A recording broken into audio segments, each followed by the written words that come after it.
You have greatness in you. You have the ability to do more than you can ever begin to imagine. And you, in order to break out of where you are now, it takes everything in you. Everything. You have got to decide, no, I want to do something else. No, find something that you love, not just anything. Find something you love. I love speaking. I love helping people. This is the calling on my life. And I spent time to learn. When you are not willing to learn, you got to go get a job and keep it as long as you can until they let you go, until you are replaced by artificial intelligence.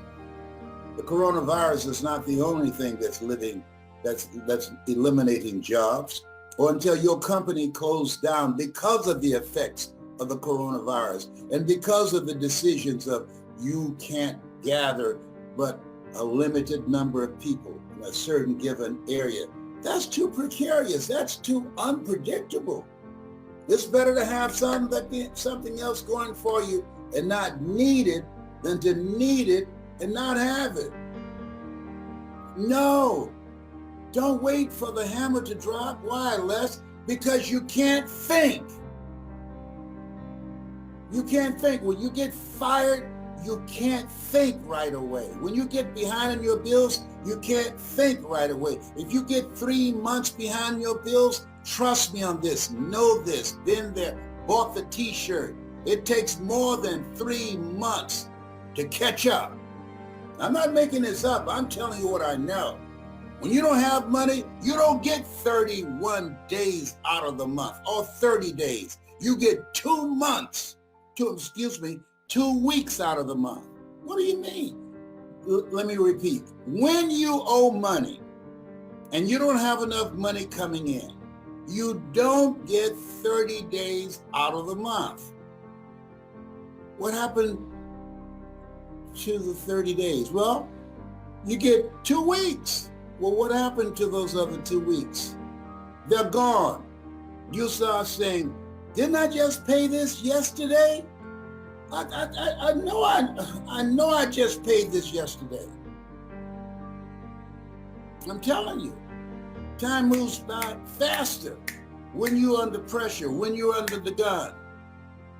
That's why you have to be proactive. I want you to put voice in the comment section if you agree with me. If you understand what I'm saying, if you can feel me in your heart, if you don't want to live life cringing and, oh my God, I got knots in my stomach. I don't want to open up my email. I don't want to receive a text saying that my job has been replaced and sent overseas, or they have eliminated my division, or I've been laid off because of the coronavirus. It's the time to be inspired and motivated, to be your own boss, to create your own business, to use your ideas and your thinking. You are more talented than you give yourself credit for being. People say necessity. Necessity is the mother of creation. No. Refusing to accept things as they are is the mother of creation. Refusing to put yourself in a vulnerable position where somebody else is controlling your destiny. Refusing to be a part of the journey of the broke. Refusing to be lazy and ignorant of your potential and not having the courage to bet on you. Refusing to recognize the reality that you're made in the likeness and image of God and been given authority and dominion over everything on the face of the earth. Refusing to acknowledge that you're more than a conqueror, that you can do all you can do and God will do what you can't do. No, that's not you.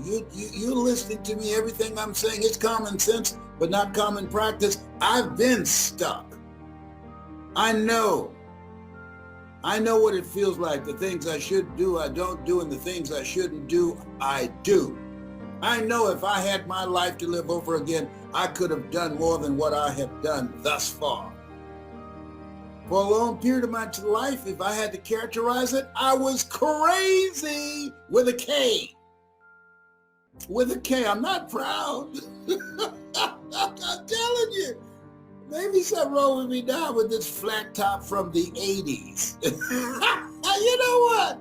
The afro is the only hair that defies gravity. Everybody else's hair lays down on their head, but the afro, I mean, to have a flat top, come on now, with no glue, no super glue to make it stand up. Oh, behave, hello, whatever. To do something that you love.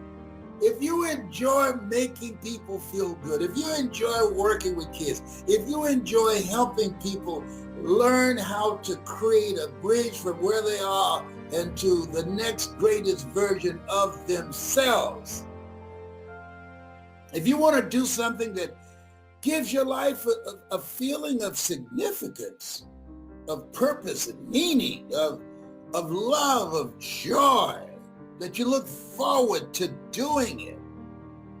You know how many people are stressed out now? Listen, even our children, it's affecting them, the little teeny weenies. It's affecting them. I saw this movie. It's a jaw dropper. It's called, what's it, Social, oh my goodness, it escapes me right now. Social something, it's on Netflix. Just Google it. Then somebody knows. But the social dilemma. You watch that, it will scare you. That's why it's important that you work on you to improve you. We're being programmed, over 5,000 advertising hits on our minds every day.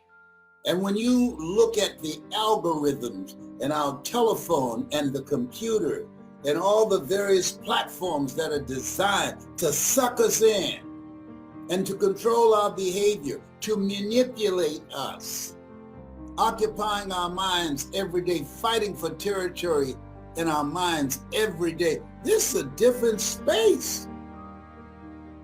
This is a different space. You want to be vigilant. Be you not conformed to this world. Be you transformed by the renewing of your mind. You want to unplug from this thing called life. You don't want to be conformed like everybody else, listening to what everybody else listens to. You monitor your thinking. You monitor. Be proactive in programming your mind, because if you don't program it, trust me on this, it will be programmed. Live life like you mean it. It will be programmed.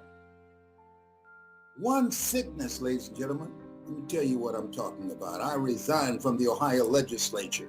I just got reelected my third term to go back to Mamie to take care of the woman who God took me out of my biological mother's womb, but placed me in the heart of my adopted mother. This has made me proud. Oh, she covered the ground she walked on. That's what the lady from hospice said when she took her last breath, as I held her hand. And what I learned about my mother, the spirit of independence, of believing in yourself. I learned that from her. And she wanted to raise children. She never had any children herself, but she said, I want to share my life with children. And a reporter asked her, this is after I got a show called The Les Brown Show with King World. They paid me $5 million to do. They asked her, how did you know you can raise 7 children by yourself? She said, I just believe the Lord will make a way somehow. Les, I don't know how to do what you do, so I didn't either. You've done a lot of things that you didn't know how you would do it. There's a reason we're told to walk by faith and not by sight. People say, well, if I see it, I believe it. No, if you believe it, you see it. Live out of your imagination. Live out of your imagination. Don't judge according to appearances. You have the potential to do more. That's why they say greater is he that's in you than he that's in the world. What do you mean by that? You do what you can do to the best of your ability. And God, I know this to be true, will do what you can. Angels will be dispatched to serve you. Doors will be opened that you did not see. But you mess with me. Don't argue for your limitations because you get to keep them. I'm telling you what I know. You want to get fired up about your new future. You want to turn that television off and get moving in the direction of the next greatest version of yourself, because you have greatness in you, and you cannot tap into that greatness operating within your comfort zone. When you're willing to bet on you, when you're willing to become a risk taker, this concept, if you're not willing to risk, you can't grow. And if you can't grow, you can't become your best. And if you can't become your best, you can't be happy. And if you can't be happy, then what else is there? Hello? You deserve to be happy. You deserve to be happy. Not living a stress-filled life. You can't be happy when you're filled with anxiety. Double-minded man is unstable in all his ways. No. You want to be focused on creating the next greatest version of you. No, hearing my Father glorified that ye bear much fruit. You are here to do the greater work. No, this is not it for you. This is a new beginning for you. You were born to be happy and successful and prosperous and healthy. You were born for that. And you have to have a spirit of optimism. You have to have a kind of energy that says, it's not over until I win. Watch you want to get motivated? Oh, I'm just so tired. Yeah, whatever. You've done things where you say, oh my God, I can't believe I'm doing this. You weren't. You did what you can do. You got into position and God did what you could not do. If you feel me in your heart. If you're ready to do something that you love. If you're ready to use your story and the things that you've gone through and the things that you've overcome and to help people and to make money too. And if you're ready to get your hustle on, nothing works until you work. They told me, oh, Les, you'll never be successful being a motivational speaker. There are over 3,000 members of the National Speakers Association. They're not 3,000 Les Browns. You think I care anything about that? You think I give a fat rat's butt about that? Oh, there are 3,000 members of the National Speakers Association. Well, guess what? None of them Mamie Brown's baby boy. None of them have a flat top like House Party. Kid and play and I'm kid. Oh, behave. It's not true because I said it, but I said it because it's true. Oh, behave, baby. You make me angry. I have so much fun. It's great to be me. If you love having fun, listen, get around the right people. If you love having fun, get coaching and direction by someone who's doing what it is you want to do and has accomplished a great deal and has a program to teach you how to do it, to shorten your learning curve. Spend more time working to improve yourself. Spend more time working on yourself than your job. You talked about love and faith, and I made a transition in my life to understand and live in faith. I always thought money was my currency, the object of energy that I put into the flow to get what I want, and I was good at it. I was great at it. And then my whole life got turned upside down I lost my own mom's house and had to go to her house and say, hey, I went bankrupt and forgot to take your house out of mine. The only reason I wanted to be rich was to buy my mom a house and a car, and I had to take it away. And she had the same belief as you told me, it's okay. Do you need any money? She didn't care. She had to move. And to me, I understood and learned a great lesson about faith. And the faith that I have is determined upon there is an omniscient, all-powerful, all-knowing source. You call it what you want, that cares as much about me that my mom cared about me. The only difference is it's omniscient, all-powerful, and all-knowing. And as much as I would have loved my mom to be omniscient, all-powerful, and all-knowing, she wasn't, and neither am I as a parent. And as you know, neither are you. And so for you, what does faith mean to you, and how do you utilize it in the same respect? Well, when I wake up in the morning, one of the things I say, all things work together for good, for those who love God and for those who are called according to his purpose. Now, I didn't say all things work together and are good. All things work together for good. So I have faith that even when things don't work out the way that I want them to work out, it's okay. Because what I know is faith not tested can't be trusted. I am going to be recognized by Cancer Centers of America in about 2 weeks. They called me the Cancer Centers of America fighter, me and one other person. I'm a 29-year prostate cancer, 4th stage cancer survivor. And what has kept me here has been my faith. I remember when a doctor said to me, he said, your PSA is 2,400. I said, what does that mean? And he said, 1 to 4 is normal. Cancer's metastasized to 7 areas of your body. This 29 years ago, and has eaten 43% of your T1 vertebrae. I said, is there anything else? He said, yes. And you're ugly too. I said, oh my God. And then you said, let me sing to you. You'll really love it. Right. But then he said, and it was very strategic how you did that. Because when people listen to you, what you do is distract, dispute, and inspire. As you know, how people live their lives as a result of the story they believe about themselves. So he distracted me from the fear. And he said at that moment, as we both were laughing, but you got this. He said, I never tell my patients they're terminally ill. What I say is that my talents, my abilities, my skills have terminated. Now it's on you and God to work this out, to do your part. And Zig Ziglar said, most people in a fearful situation, they forget everything and run. But there's some, because of their faith, in a fearful situation, they face everything and rise.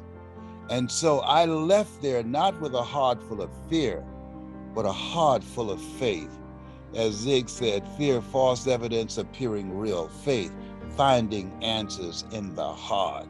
And I said as I left there, Lord, whatever I face today, together you and I can handle it. We got this. And 29 years later, the cancer rate in my neighborhood dropped by 97%. Don't knock on an open door. I wish someone had said that to me years ago. Years ago. Because for a long period of time, I was seeking answers, trying to find success. Going through all type of self-discovery processes, putting a lot of time and energy, searching to discover myself, looking for ways in which I could be able to provide for my family, be able to take care of my mother, be able to do something that was me. Listen to me. Do something that was me. Something that I loved, something that gave my life a sense of significance, something that I would enjoy doing 7 days a week, something that I love so much that I would do it for nothing. But because I love it so much, I would always want to do my best at it because it's something that I do. It's who I am, and I just want to be awesome at it. You have something like that? My cousin Boo, who made his transition, he loved to cook, so he cooked. He cooked, and boy, when he cooked, when Boo cooked, angels stopped flapping their wings. And it's, uh-oh, Boo's in the kitchen. Y'all stop that, Gabriel. Y'all need to hush back there. Boo cooked it, don't interrupt now.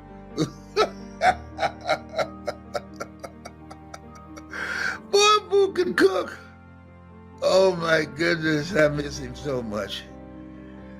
And stop knocking on an open door.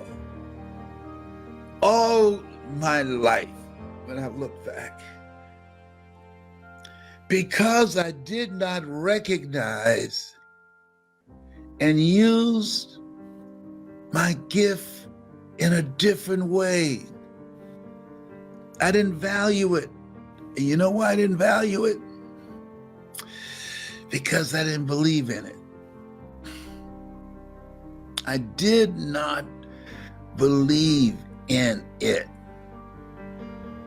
And as a result,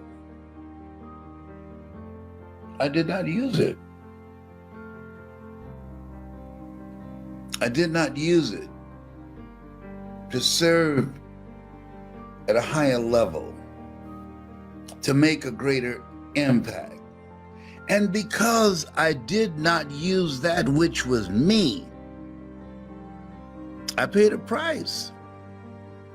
I ended up doing things that it was not me. Working on jobs, it was not me, and I knew it. I just go in there to make some money. We were born to do a special work. You were born to do a special work. You are here for a reason, to do the greater work. Not just work for a living, but to make a difference with your life. And it just got me just reflecting, Mr. Leroy Washington, who had an impact on my life, and I got a call that Patsy, his oldest daughter, passed. I remember Patsy, wonderful, wonderful young lady. And I just thought about the fact that we all have an expiration date. All of us are going to leave here. Nobody has figured out how to get out of here alive.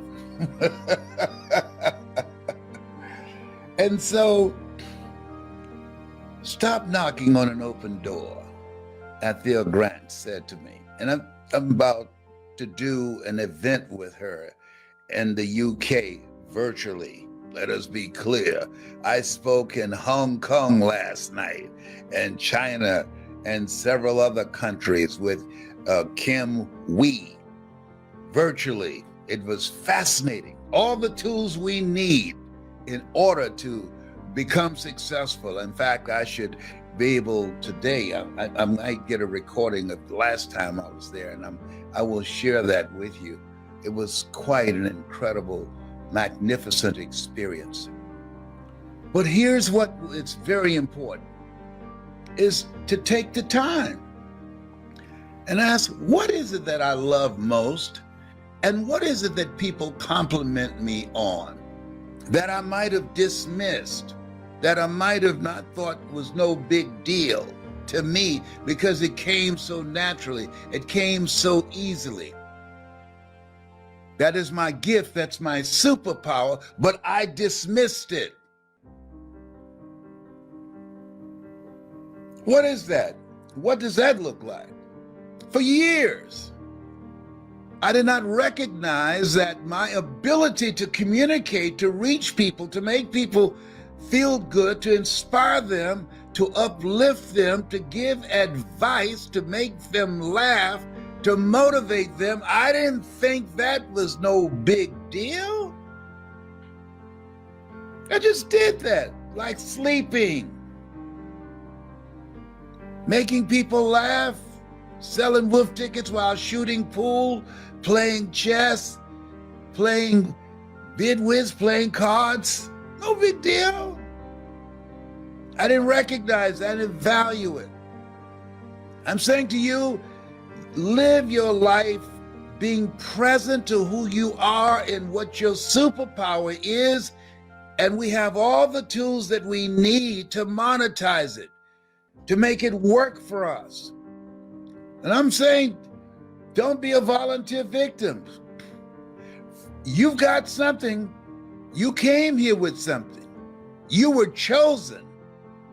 God don't choose people who don't have anything going for them. There's something you have going for them. You just haven't discovered it yet. Just like me, I had a lot going for me, and for a period of time I went unemployed. For a period of time I went from being fired from one job to the other, as opposed to hiring myself, because I didn't know what I had going for me. I didn't know. And so because I didn't know, I didn't take the time to discover that. I didn't invest any time, any money, any energy, any effort to cultivate that. I didn't ask those questions. Why are you here? What are you supposed to do? How do you take that which you say that you want to do and find a way to monetize it? See, that whole thing about, Adam, where are you? Where are you? Life is a question, and how we answer the question is the answer. Where are you, Les, in relationship to who you know you should be and what you should be doing, and what are you going to do about it? I talked about Tennessee Williams, who said there comes a point in your life when you look in the mirror and who's looking back at you realizes that's all you're ever going to be. Wow, what a blow, what a punch in the gut. So fortunately, I didn't settle. There was something that was restless in me, something that said there's got to be more. Have you ever asked yourself that? There's got to be more than this. It's gotta be. And I kept seeking, I kept working at it and working on the possibility of how I can reshape and redesign my life. Because the one that I was living wasn't me, and he had to go.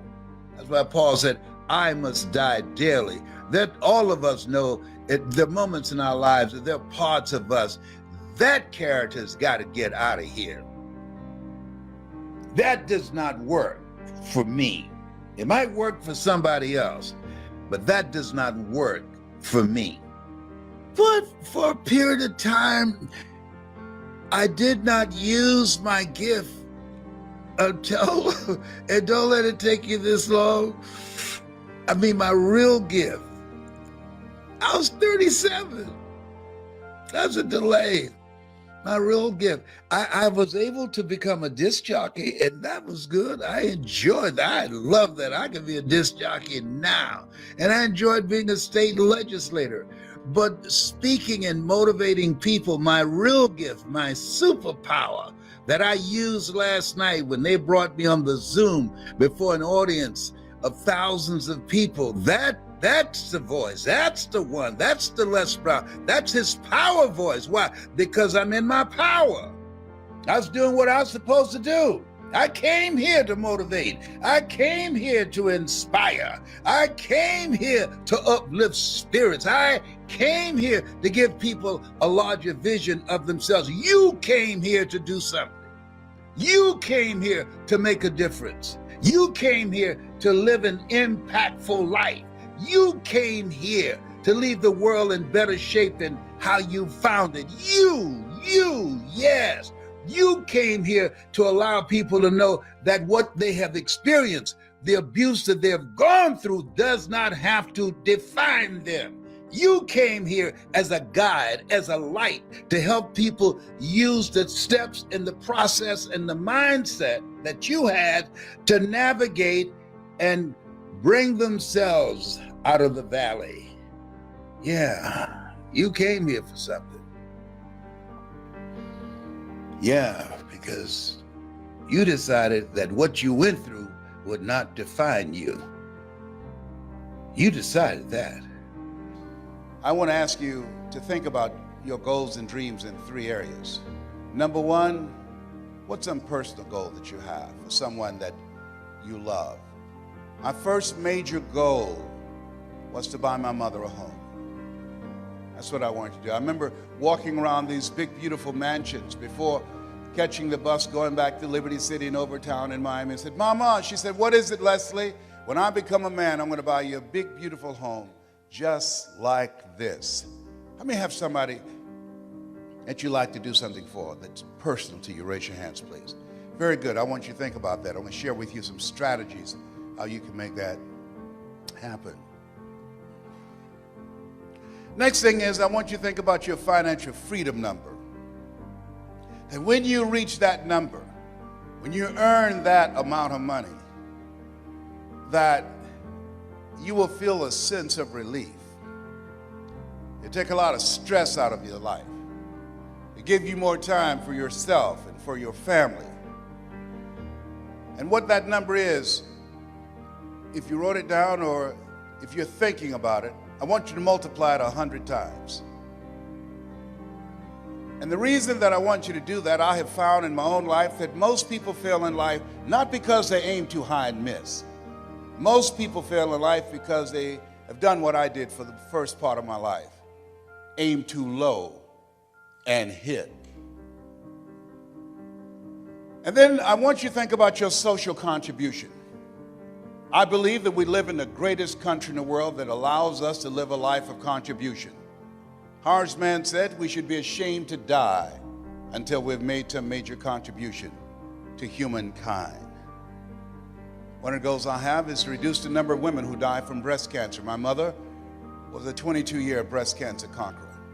One of the goals I have, every time I get on stage, I tell men that I was diagnosed 15 years ago with prostate cancer, given a 2 to 3 year prognosis. One of the things I believe doctors should never tell someone they're terminally ill. What they should say is that my ability to help you has terminated. Take responsibility for your life. Take responsibility for your life.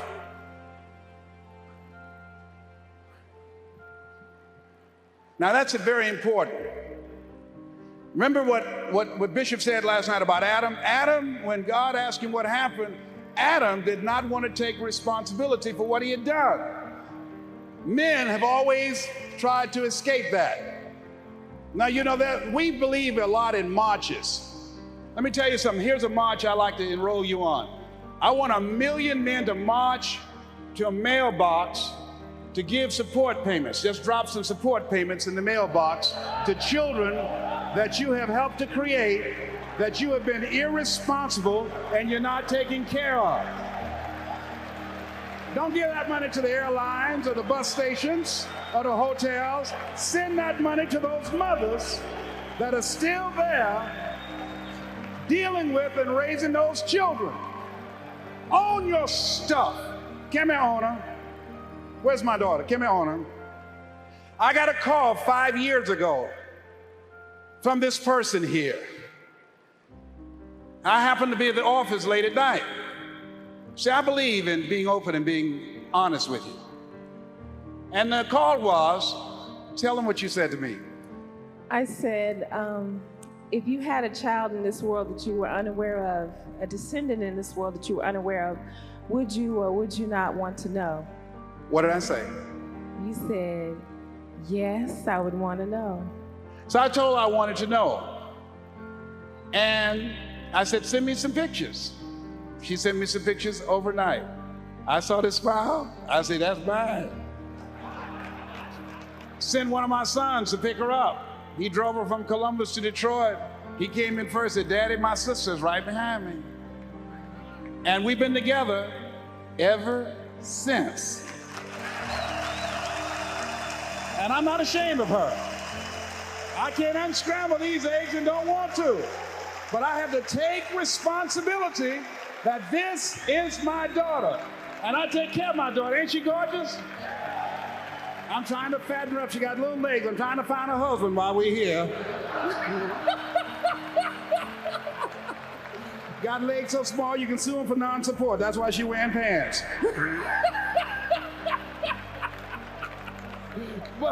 Okay, thank you, baby. Give her a round of applause, all right? Now, so the reason I'm telling you that we got to start owning our stuff as men. Don't make no big deal. Can you imagine what will happen if 1 million men decide to go to the mailbox and just unexpectedly drop just what you can? Don't have to have a return address in case they're looking for you. You don't have to put that on there.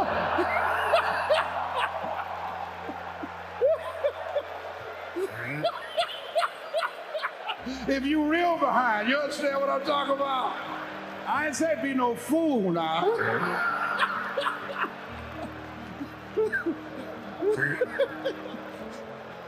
Now, the only reason I can put a return address on this because I have an MBA.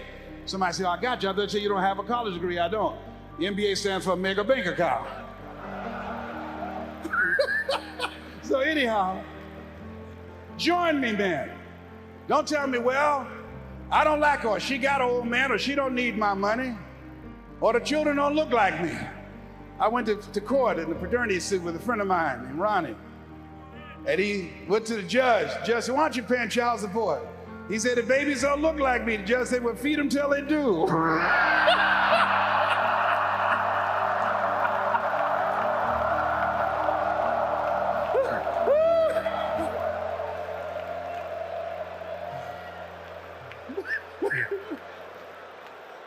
But as men, see, we can't teach our sons to be responsible if they don't see us being responsible, if they don't feel that we care. So don't say, well, I don't have it. Get it. That doesn't let you off the hook. Write down the next R. And that is not only responsibility, but be resourceful. A lot of men, I don't have it. I had it, I'll give it. If the women had that kind of attitude, the children would starve to death. The reason that they eat, the reason that they have some place to stay and to lay their heads and have clothes on their backs, because the women decide, I'm going to make it happen no matter what, and they're resourceful. My mama raised 7 without a man. She cooked. She cleaned houses. Here's something else that will cause you to reach your goals when you leave here. Write this down. Reasons, compelling reasons. While you're here, when you make this covenant with God, when you decide to live like a conqueror, when you decide to become more successful, to create wealth, to be a change agent in your community, what is it that can keep you on the straight and narrow, that will cause you to keep your commitment to your commitment? I used to do door-to-door sales with a man named Sam Axelrod. Sam Axelrod was intrigued by me because when he came to pick me up, he didn't have to blow his horn. I was downstairs waiting for Sam when he came around the corner. And unlike the men that work with him and other young people, when it got dark and Sam blew the horn, everybody ran to the station wagon. And they would do a head count. And they'd say, who's here? So everybody's here except Les. And they say, hey, Les, come on. No, I'm not coming, Sam. Why? I haven't sold anything. No one's sold anything, Les. It's a long run from Liberty City to Overtown. You got to pass the 20th Street Sharks and the 14th Street Gang. The jitneys will stop running soon. I can't stop, Sam, until I sell something. See, my reason for going door to door, different than everybody else. Most people out there are trying to make some extra money to party on the weekend, or to buy a new outfit or a new bicycle. The reason that I was working was to take care of my mama. The reason that I was working is because I was working on Miami Beach with my mother. And she was working for a family called the Swiderski family. And one day when I was outside raking the yard, I came in and my mother was on the floor, on her knees, cleaning up some grease spots that Mrs. Swiderski had spilt some grease. My mother was 56 at the time. She adopted us when she was 40. And I came in, my mother had arthritis in her knees.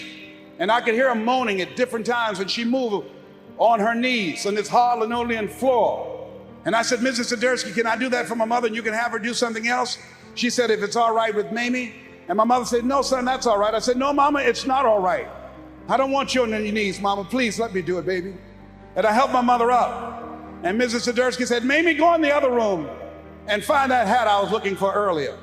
And my mother went in the other room and I heard her clapping her hands. I said, Mama. She said, what, boy? I said, baby, why are you clapping your hands? She said, don't worry, just keep on doing what you're doing. Then after a while, Mrs. Swiderski said, Mamie, maybe it's in the other room. Go look in there.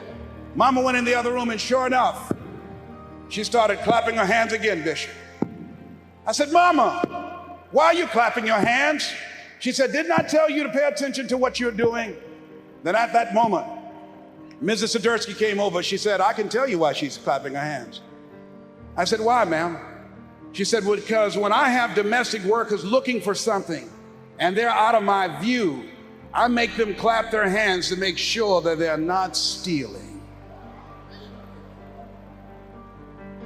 I put the scrub brush down and I stood up. I said, excuse me, Mrs. Swiderski. I don't mean any disrespect, ma'am. My mother raised us to say yes, ma'am, and no, ma'am. But my mother's a Christian. She would never steal from you or anyone. When my mama talk about your children, when she talks to her friends, she say, my children, the Swiderski children. She loves you and your husband and your children. She would never steal from you. And she just walked away.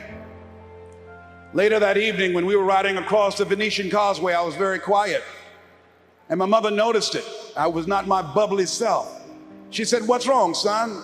I said, Mama, I wish I was a man. She said, boy, you're 16 years old. You'll be a man soon enough.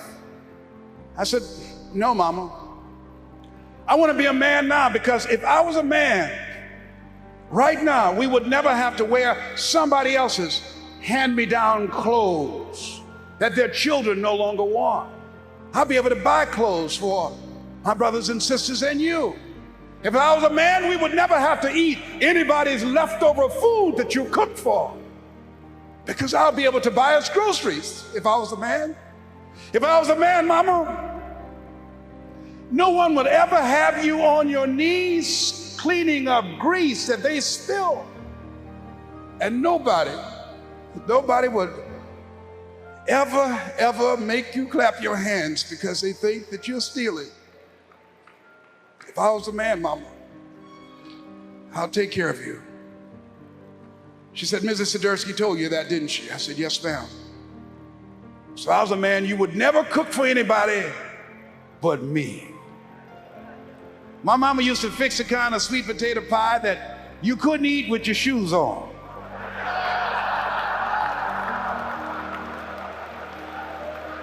You had to take your shoes off so you can wiggle your toes. And when we would go door to door, sometimes as late as 10 o'clock at night, I would knock on the door. Who's there? Would you like to buy a nice working television set? No money down? Boy, are you crazy? Yes, I am crazy. I'm crazy about my mama, and I'm going to take care of her. And I'm going to sell a television set tonight, and it might as well be you.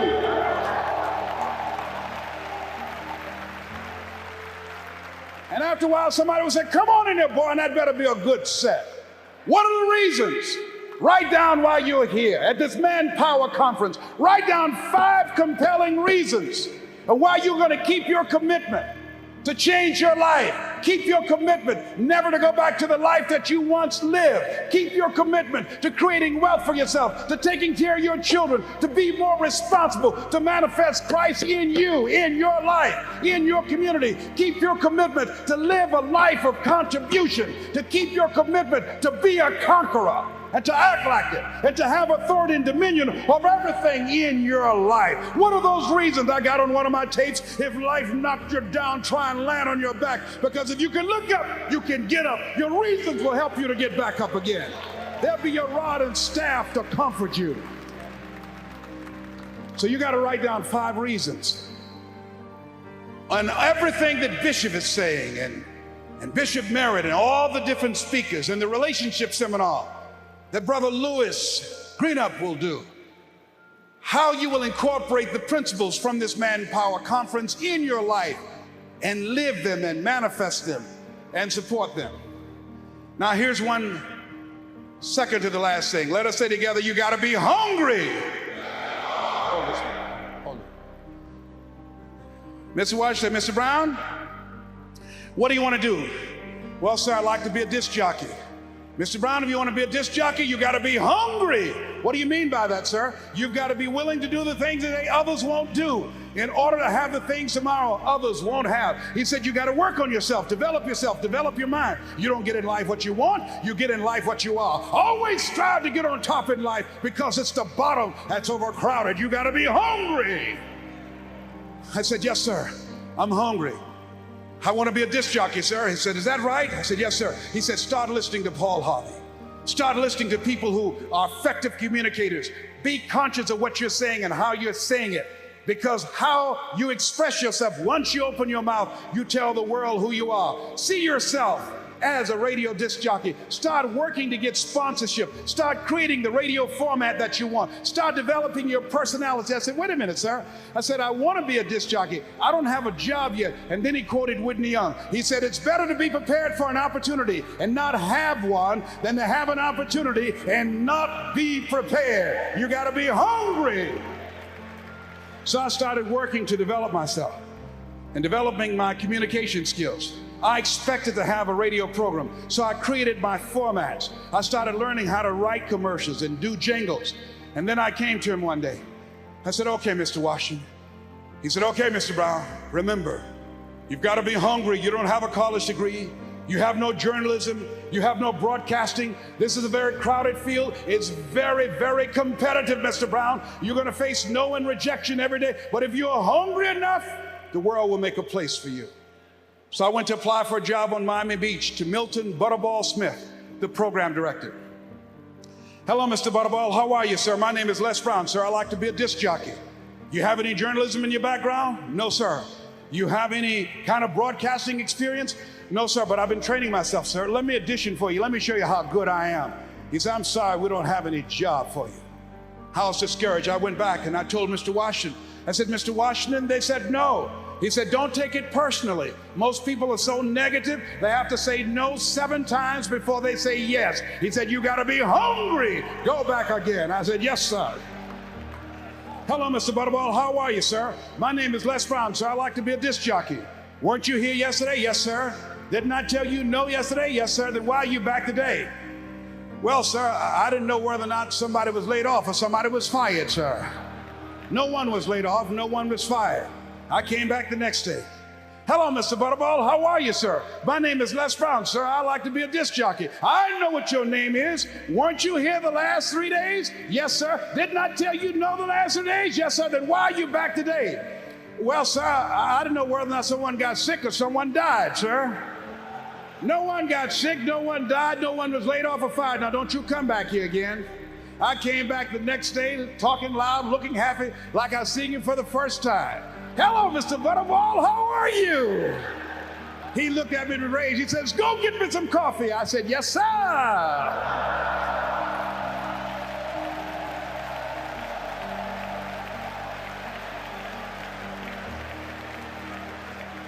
Sometimes you have to stoop before you conquer. You got to sacrifice before you reign. So I became the errand boy for the disc jockeys. I'll go get their lunch and their dinner, and I stand in the control room, and I would not leave until they would ask me to. Then pretty soon, they trusted me to pick up entertainers that came to town. Entertainers like Dinah Ross and the Supremes and the Four Tops and Gladys Knight. I used to drive them all over Miami Beach in the disc jockeys' big long Cadillacs. I didn't have any driver's license, but I was driving like I had some.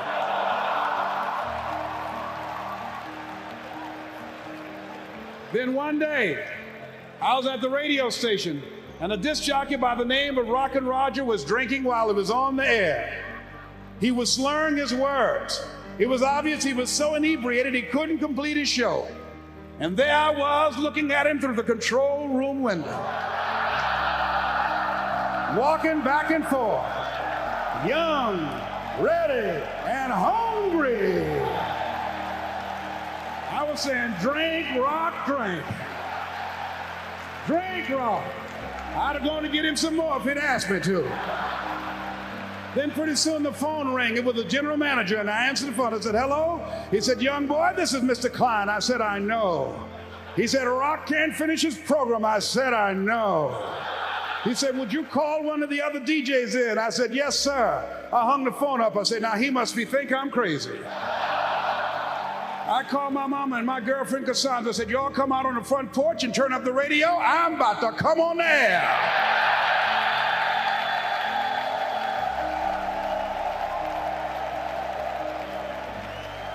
I waited for about 20 minutes and I called him back. I said, Mr. Klein, I can't find nobody.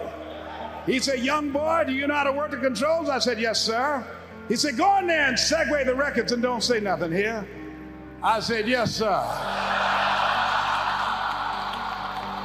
I couldn't wait to get behind that turntable. I put on a fast record. I said, look out, this is me, LB, Triple P, Les Brown, your platter playing Papa. There were none before me, and there will be none after me. Therefore, that makes me the one and only. Young and single, love Domingo, certified, bona fide, indubitably qualified to bring you satisfaction and a whole lot of action. Look out, baby, I'm your love man. I was hungry. I was hungry.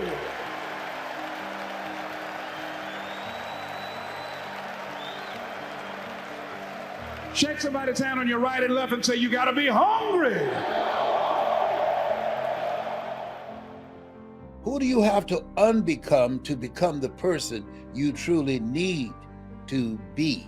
Did you hear that one? That'll pretch. Who do you have to unbecome to become the person you truly need to be?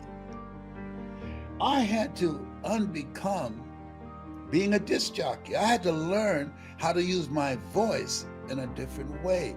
I had to learn to let go of music and embrace reading 2 to 3 books a month because I wanted to be a dominant voice. I didn't want to be a black speaker. I wanted to be the speaker in the speaking industry.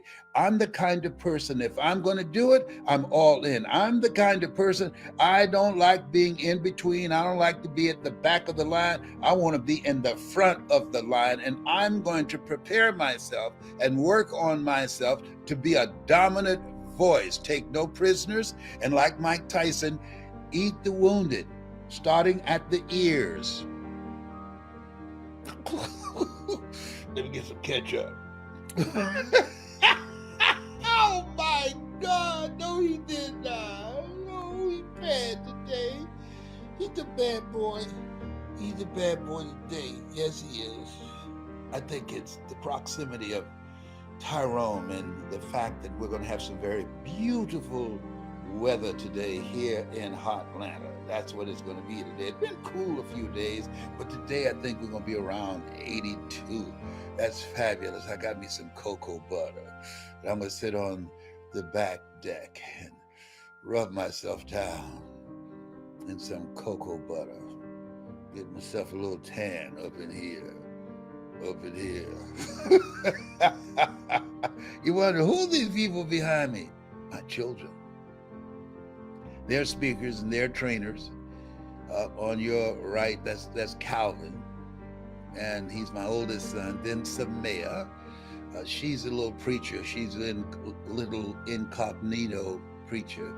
And then Patrick, and then there is Serena. She's in ministerial school. She's a minister as well. Then of course there's Ona, Dr. Ona Brown, and there's John Leslie. He's the CEO of the company, and Calvin's the president, and they try to rule my life, saying I'm old. Hey, I said, you ought to wish you can get here. I was trying to call some people yesterday, and I kept getting, this number no longer works. I said, whoa, I've never called this many people in my life, and their numbers disconnected. I said, why is that? Asked Calvin. He said, they're probably dead. I said, are you kidding me? Yes, Dad. Everybody don't make 70 or 75. You're 76. That's an elite club. You're in overtime. Overtime. I'm in overtime, yeah. Who do you know been battling fourth stage cancer for 29 years, kicking cancer's butt, and still working, still in his right mind, still got the fire in his belly, still being active, still making a difference, still motivating people and inspiring people and making people feel good? Who do you know on your level that's doing it like that? Huh? Who is it? Eric Thomas? Andy Enriquez? Come on. Johnny Wimbrey? No, I got t-shirts older than all of them. Stacey NC Grant? No. Ian Levanza? No, none of them. Lisa Nichols? No. I got earrings older than them, but I don't wear them in public.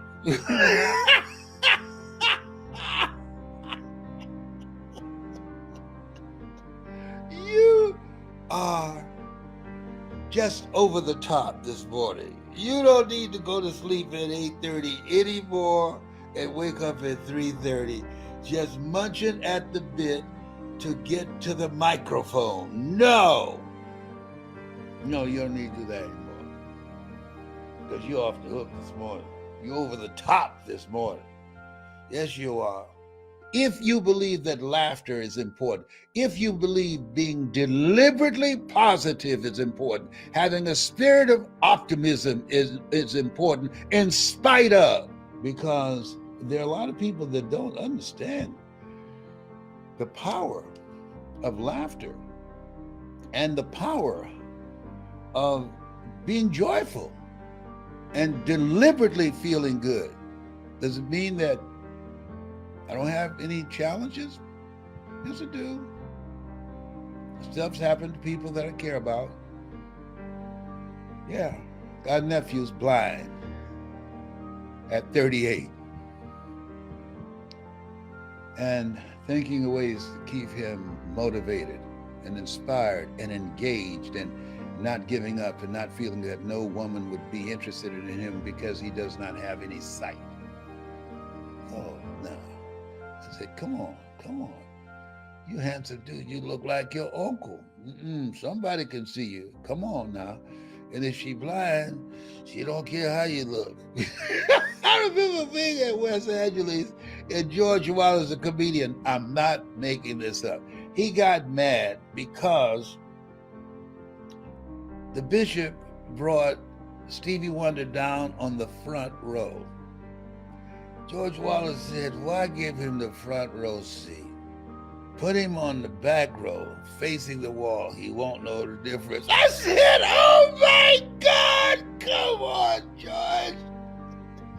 Bishop Blake, he said, I ain't doing that. I'm not doing that, to his credit. He said, I'm not doing that.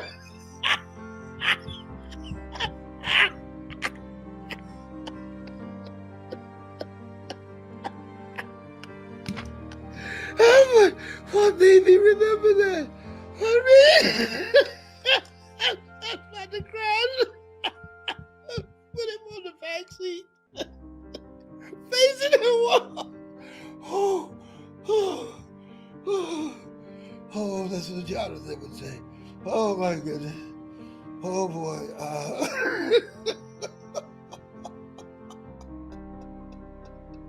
That George Wallace, the comedian, he is crazy with a K.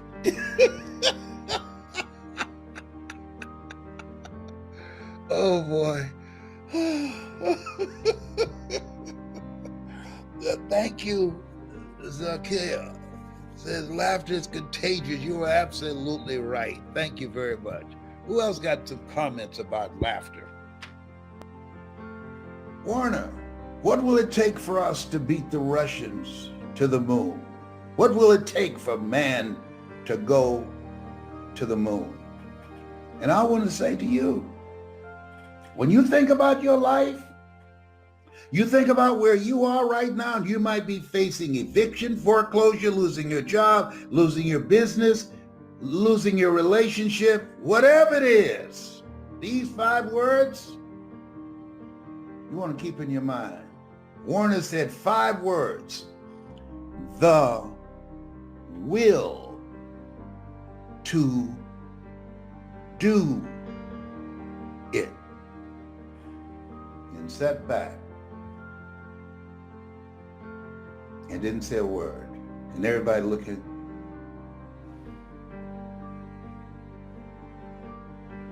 And the president looked at him like, is there something else? The will to do it. What will it take when you put all your money, everything, money you borrowed, money you didn't have in a business, and because of external circumstances that had nothing to do with you, customers are no longer coming in, people are fearful of their lives, what will it take for you to pick up the pieces and start all over again? The will to do it. I changed it to the hunger to do it. What will it take when you have given everything you have to a relationship? You love someone, and the two of you made a pact that you go to college first, and I will pay for you to go, and I'll take care of the bills. And then that person decide they met someone else, and after they've graduated, they married that person and don't want to be with you anymore. What will it take for you not to have a nervous breakdown? What will it take for you not to get in an orange jumpsuit when you find that sucker? What will it take for you to pick up the pieces, to regroup your thinking and start all over again and move on with your life? The hunger to do it. The hunger to do it. That's what it's going to take. That's why I wrote my book. You got to be hungry. You got to be hungry. I had so many times I could have given up. So I built my career on no. Who are you? You're nobody. Who are you? You're nobody. Hi, I got a story. Let me mail it to me. Let me see what you got. Mail us something. Let me see your story. Send us something. Send us one of your recordings and let us see that and listen to it. We'll give you a call. It ain't called. Send me a letter. Mr. Brown, you got a very inspiring story, but you're black. We don't believe America is ready for a black motivational speaker. That was the letter. I was taken aback. And then the Mamie Brown in me came out, and I wrote them back. Thank you very much for your response. Thanking you for the opportunity for you to have looked at my materials. And thank you for reminding me that I'm black. I never would have known that if you had not told me. I'll see you from the top. See, it's lonely at the top, but you eat better. Hello? I never stopped working. I wasn't going to put my fate in their hands because they gave Tony Robbins $1 million every hour to have him on television around the world, and I didn't have any investors. I wasn't going to stop. Mamie Brown did not stop when the M&M cafeteria said, Mamie, you can't do this kind of work anymore. You're taking too many breaks. Your legs are swollen. You can't do this anymore. Mama didn't stop and say, you know what? I need y'all to pack your things up. We're going to take you back down to the welfare department. I can't do this. My mother did not stop. She said, I adopted 7. I will take care of 7. We never went to sleep without food on the table, even when she couldn't eat. With clothes on our back, a roof over our head. She didn't stop working. Working, W, the willingness to do what is required. Whosoever will, let him come. O, optimism. Having a spirit of optimism. No matter how bad things are, or how bad things get, we are going to make it. R, reinvent yourself. Your best thinking has brought you to where you are. Your true thinking can take you where you want to go. And K, kindred spirits. Talk to people. Ask for help. Not because you're weak, but because you want to remain strong. And ask for help and don't stop until you get it. Joe, how are you? I've got these 7 children. I need some groceries. You know, I give my word. I'm baking sweet potato pies and I'm doing ironing now and washing clothes and fixing dinners for people. I give you my word. I will pay you. Mamie, I know you will. I'll give you the credit.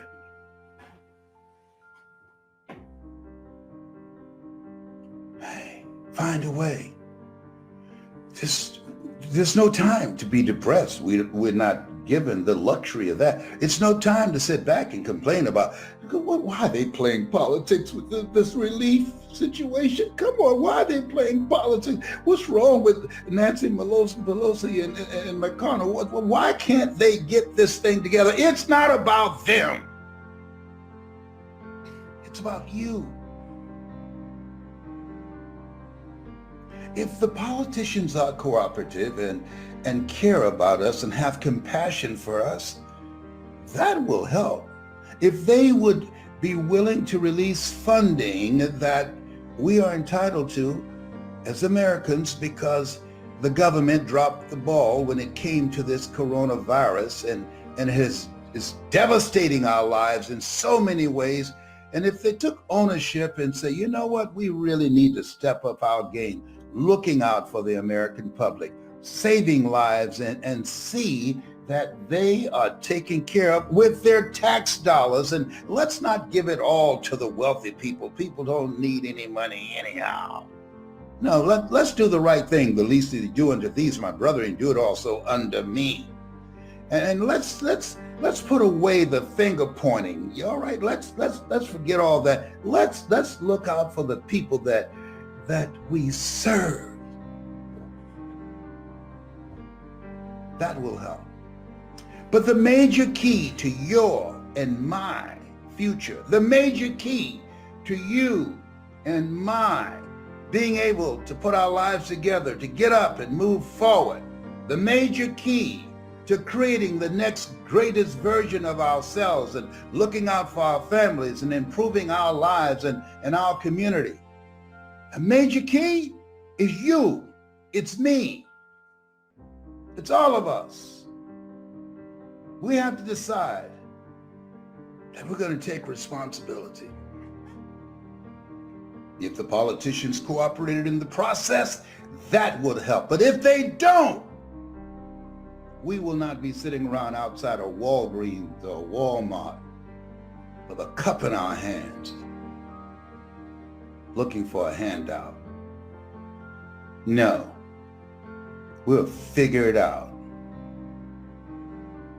Greater is he that's in you than he that's in the world. We'll figure it out. Seek ye first the kingdom of God and his righteousness, and all these things will be added unto you. We will figure it out.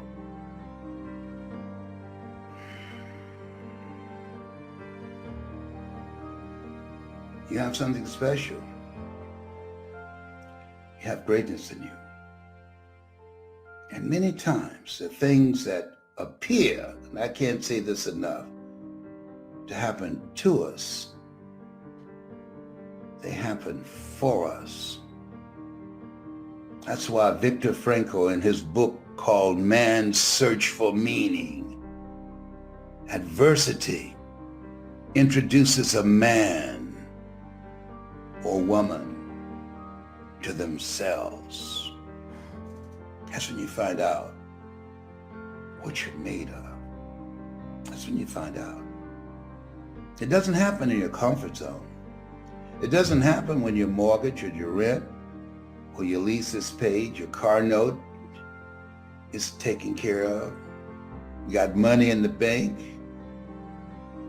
your marriage is working out fine,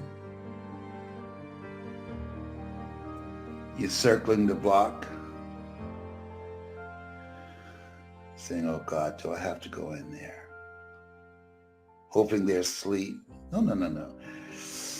When life knocks on your door, you have to look at the man in the mirror or the woman in the mirror. When things happen that it follows you around all day, 24/7, you go to bed with it, and during your sleep, you can't get a good night's sleep, and you wake up. Hey, why am I waking up 3:30 in the morning? The angels are trying to talk to you because there's something coming for you. They're trying to wake you up. Can't they come at 8 o'clock? I'm limited as to where I can go. Why do they have to come at 3 o'clock in the morning, 4 o'clock? What's up with that? That's just the way it is. It's in Tyrone to wake you up. This thing called life. Bob Marley had a point. You never know how strong you are until being strong is your only choice. And you're strong. You've been given authority and dominion. You're strong on everything on the face of the earth. You are strong.